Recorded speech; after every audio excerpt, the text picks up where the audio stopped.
आज के online classes में आपका स्वागत है। आज हम कक्षा 9 रसायन विज्ञान, जैसा कि हम पिछले क्लास में आपको बता चुके हैं कि चर्चा चल रही थी कि पदार्थ की कितनी अवस्थाएं होती हैं। तो पदार्थ की अवस्थाएं हम आपको 5 बताए थे: ठोस, द्रव, gas, plasma, Bose, Einstein, condensate. आपको हम प्लाज्मा का डेफिनेशन भी लिखवाए थे और बोस, आइंस्टीन, कंडेंसेट का भी डेफिनेशन आपको बता चुके हैं। आगे आपका है कि पदार्थ के कणों की विशेषताएं, यानी पदार्थ के कणों की कुछ विशेषताएं होती है। तो विशेषता क्या होती है? पदार्थ के कण निरंतर गतिशील होते हैं, यानी जो भी पदार्थ के कण होते हैं, चाहे ठोस का कण हो, चाहे द्रव का कण हो, चाहे गैस का हो, किसी का भी कोई भी अवस्था में हो, उसमें जो आपका कण होता है वह हमेशा क्या होता है? निरंतर गतिशील होता है। इसको हम एक प्रैक्टिकल के द्वारा जैसे समझते हैं। मान लीजिए एक गिलास है या एक बीकर लेते हैं।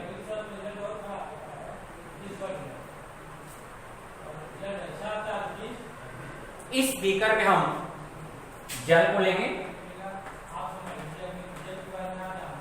जल लेने के बाद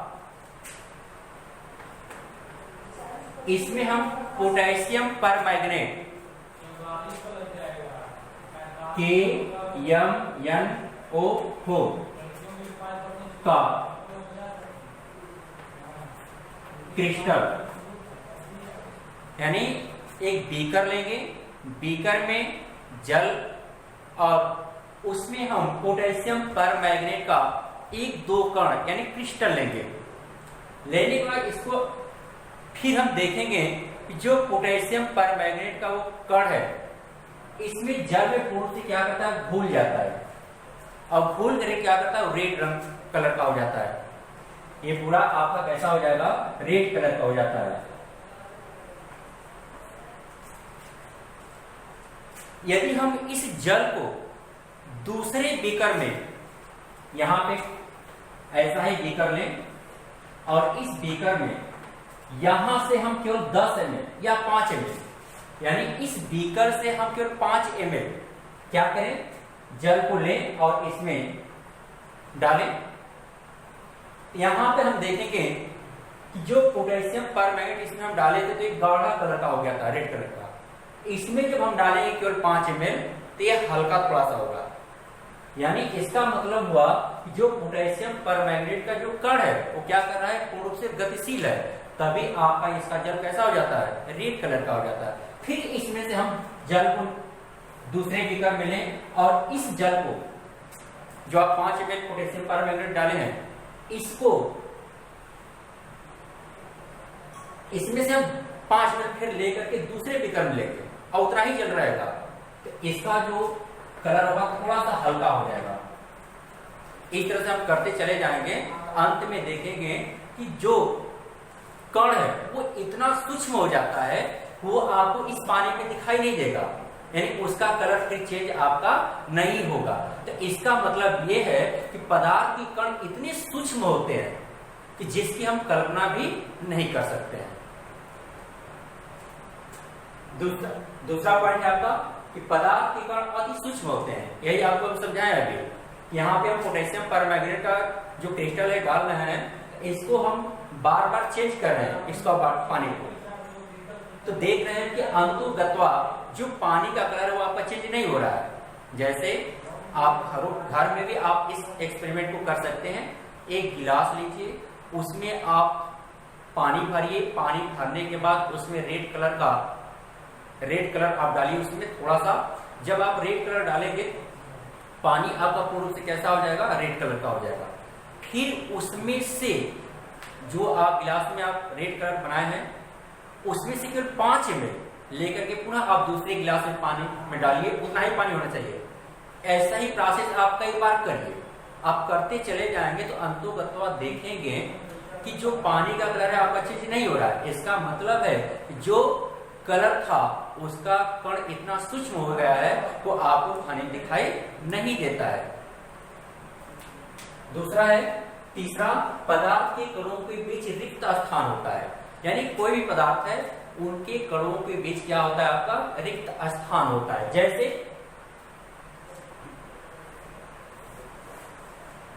ये आपका ठोस का कण है,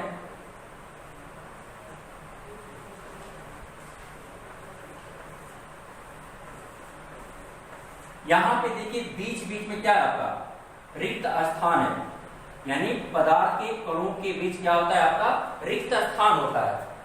ठोस में आपका कम होता है, द्रव में ठोस की अपेक्षा अधिक होता है। ये आपका ठोस, ये आपका द्रव, यानी इसमें जो रिक्त स्थान है ठोस की अपेक्षा क्या है, अधिक है। गैस जो होता है,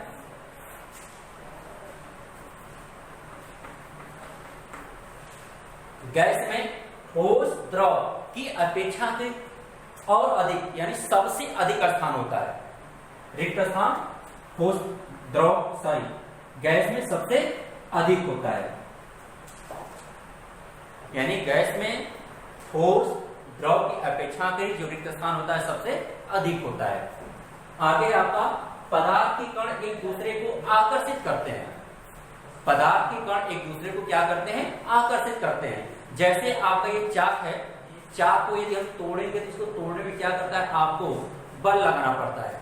ऐसे आपका डस्टर है, जैसे मान लीजिए छड़ी है, स्ट्रिक है आपकी, इसको यदि तोड़ना है आपको, इसको तोड़ने में क्या होगा, आपको अधिक बल लगाना पड़ेगा, ये टूटेगा नहीं है आपका। इसका मतलब है कि इसके जो कण है आपस में आकर्षण बल से क्या होते हैं, ये बंधे होते हैं, इसलिए इसको तोड़ने में क्या होती है, कठिनाई होती है। फिर से एक बार देखिएगा, पदार्थ के कणों की क्या क्या विशेषताएं होती हैं। पदार्थ के कण निरंतर गतिशील होते हैं, यानी हमेशा इसमें गति होती रहती है। पदार्थ के कण अति सूक्ष्म होते हैं। आपको पीछे बताया गया है कि कोई भी पदार्थ हो वह सूक्ष्म कणों से ही मिलकर के बना होता है। पदार्थ के कणों के बीच रिक्त स्थान होता है। कोई भी पदार्थ है उसके बीच, अणुओं के बीच जो होता है रिक्त स्थान पाया जाता है। पदार्थ के कण एक दूसरे को आकर्षित करते रहते हैं, यानी जो पदार्थ के कण है वो एक दूसरे से क्या होते हैं, बंधे होते हैं, आकर्षित करते हैं। अब आगे हम आपको प्लाज्मा बता चुके थे, बोस आइंस्टाइन बता चुके थे क्या होता है। अब है आपका ठोस द्रव गैस की अवस्थाओं में क्या अंतर होता है। अब हम उसको यहाँ पे बताएंगे कि ठोस द्रव गैस में क्या अंतर होता है। आगे आपका ठोस द्रव तथा गैस में अंतर। तो देखिए अंतर क्या होता है। पहला आकार, यानी ठोस का जो आकार होता है वो निश्चित होता है। ठोस का आकार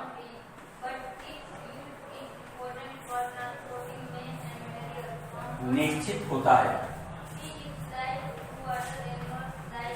आकार जैसे मान लीजिए ये चाक है, तो चाक को आप जैसे भी देखेंगे आपको इसी आकार में दिखेगा, ऐसा है, इसका आकार परिवर्तित नहीं होगा। द्रव आकार अनिश्चित होता है,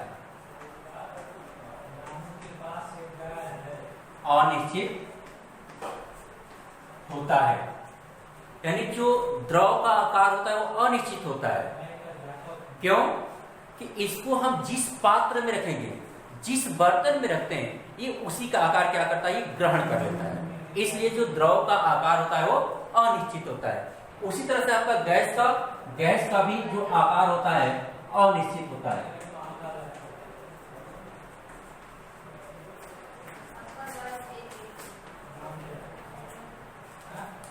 यानी ठोस का आकार निश्चित होता है, द्रव अनिश्चित होता है, गैस अनिश्चित होता है। आगे है आपका आयतन, यानी जो ठोस का आयतन होता है वो आपका निश्चित होता है। ठोस का आयतन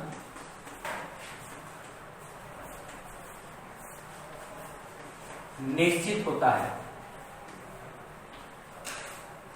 और द्रव का जो आयतन होता है ये भी आपका निश्चित होता है।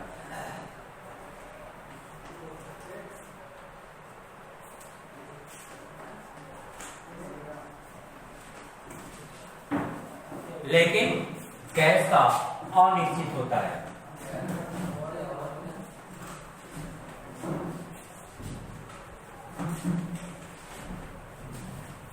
यहाँ पे आयतन ठोस का निश्चित होता है और द्रव का भी आयतन क्या होता है आपका निश्चित होता है, गैस का अनिश्चित होता है। आगे आपका रिक्त स्थान, तो जो ठोस होता है उसमें आपका रिक्त स्थान बहुत कम होता है। ठोस में रिक्त स्थान बहुत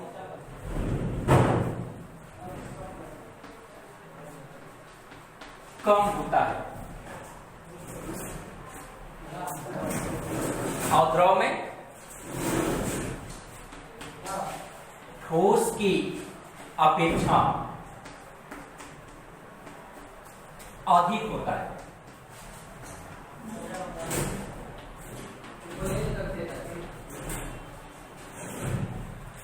जैसे यहां पे मान लीजिए कोई ठोस है, इसमें जो ठोस के कण होंगे बहुत पास पास होते हैं। यहाँ पे जो रिक्त स्थान है आप देख रहे हैं बहुत कम है, लेकिन जो द्रव होता है, द्रव के जो अणु होते हैं ठोस की अपेक्षा दूर दूर होते हैं, इसलिए इनके बीच जो रिक्त स्थान होता है, यानी यहाँ पे देख रहे हैं रिक्त स्थान ठोस की अपेक्षा क्या है अधिक होता है। गैस में सबसे अधिक होता है, यानी ठोस और द्रव से भी क्या होता है अधिक होता है, सबसे अधिक।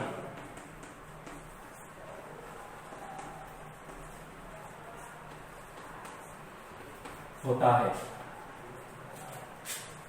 आगे आपका घनत्व। घनत्व का मतलब होता है घनेपन से, यानी जो वस्तु जितनी ही अधिक कठोर होगी उसका घनत्व क्या होगा उतना ही अधिक होगा। यानी ठोस का जो घनत्व होता है सबसे अधिक होता है, सबसे अधिक होता है।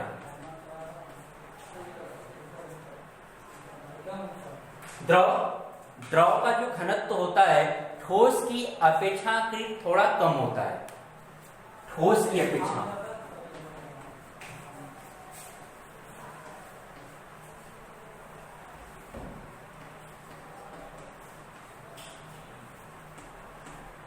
कम होता है।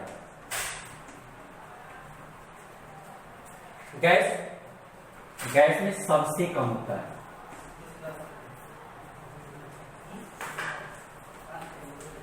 क्योंकि इसके जो अणु होते हैं मॉलिक्यूल्स होते हैं बहुत दूर दूर होते हैं, इसलिए ये कम होता है। आगे आपका बहने का गुण। देखिए जो ठोस होता है उनमें स्थितिज ऊर्जा अधिक होती है और गतिज ऊर्जा कम होती है। तो जो ठोस होता है स्थितिज ऊर्जा अधिक होने के कारण इनमें बहने का गुण नहीं पाया जाता है।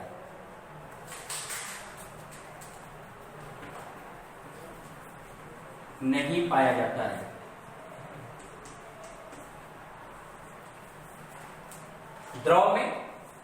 द्रव में आपका ठोस की अपेक्षाकृत यानी स्थितिज ऊर्जा इसकी थोड़ा कम होता है और गतिज ऊर्जा ठोस की अपेक्षाकृत अधिक होती है।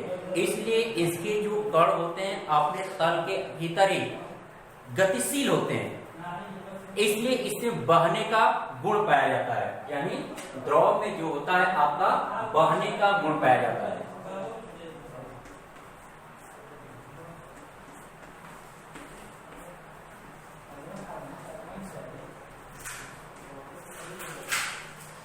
और द्रव जो होता है आपका ऊपर से नीचे तक क्या करता है वो बहता है। गैस में भी बहने का गुण पाया जाता है।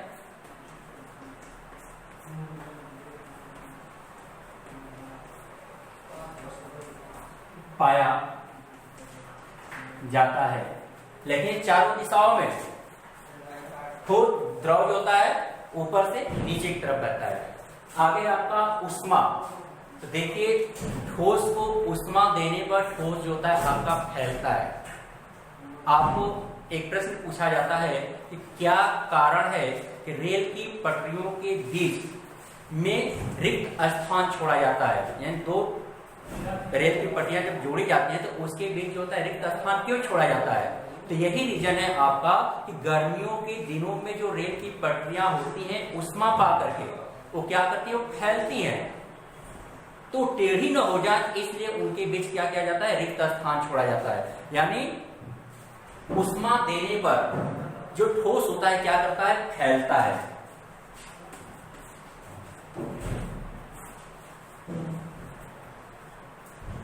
द्रव में, द्रव भी आपका उसी तरह से है, फैलता है भी आपका, उष्मा देंगे। गैस भी आपका इसमें भी फैला होगा। आगे आपका दाब का प्रभाव। तो दाब का प्रभाव का मतलब है जैसे हम जैसे चाक है, ठोस है, इसको यदि हम दबाएंगे तो क्या ये दबेगा? नहीं, यानी बहुत माइन्यूट, जो कि आपको आभास भी नहीं होगा, यानी इसमें दाब का कोई प्रभाव कर सकते हैं नहीं पड़ता है। लेकिन जो द्रव होता है इसको कुछ हद तक हम क्या कर सकते हैं, दबा करके इस आयतन को कम कर सकते हैं। गैस को हम दबा करके उसके आयतन को क्या कर सकते हैं, कम कर सकते हैं। यानी इसमें दाब का प्रभाव सबसे अधिक होगा गैस में, द्रव में बहुत कम होगा, ठोस में नहीं के बराबर होता है। आगे आपका क्वथनांक होता है। तो देखिए जो ठोस का क्वथनांक होता है, क्वथनांक में होता क्या है कि कोई पदार्थ वह निश्चित ताप जिस पर कोई पदार्थ क्या करता है, वाष्प में बदलना प्रारंभ करता है या उबलना प्रारंभ करता है। तो देखिए जो ठोस होता है, ठोस का क्वथनांक सबसे अधिक होता है। क्यों? क्योंकि वो ठोस के रूप में है, तो सबसे पहले हम उसको उष्मा देकर के द्रव में बदलेंगे, फिर द्रव आपका किसमें बदलेगा, गैस में बदलेगा। यहाँ पे हमको उष्मा अधिक देना पड़ेगा, यानी उसका क्वथनांक क्या हो जाएगा, ठोस का अधिक होगा। द्रव पहले से आपका द्रव अवस्था में है, इसका जो होता है आपका क्वथनांक ठोस की अपेक्षा कम हो जाएगा। गैस का ठोस और द्रव की अपेक्षा के कम होगा, सबसे कम होगा क्वथनांक। उदाहरण में आपका ठोस में उदाहरण होगा आपका पत्थर है, बर्फ है, धातु जितनी है आपकी सभी किस में आ जाएगी, ठोस में आ जाएगी। द्रव में जल है आपका, दूध है, शहद है, एल्कोहल है, ये सभी आ जाएंगे। गैस में आपका ऑक्सीजन है, नाइट्रोजन है, वायु है, ये सभी किसमें आ जाएंगे, आपका गैस में आ जाएंगे। अब आगे हम अगला क्लास में हम आपको बताएंगे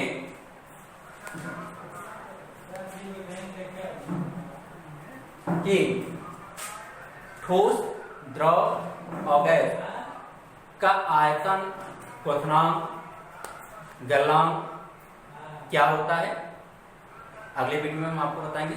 थैंक यू। जो भी आपको प्रॉब्लम होगा यहाँ पे नंबर दिया गया है, आप इस पर व्हाट्सएप या फोन करके पूछ सकते हैं।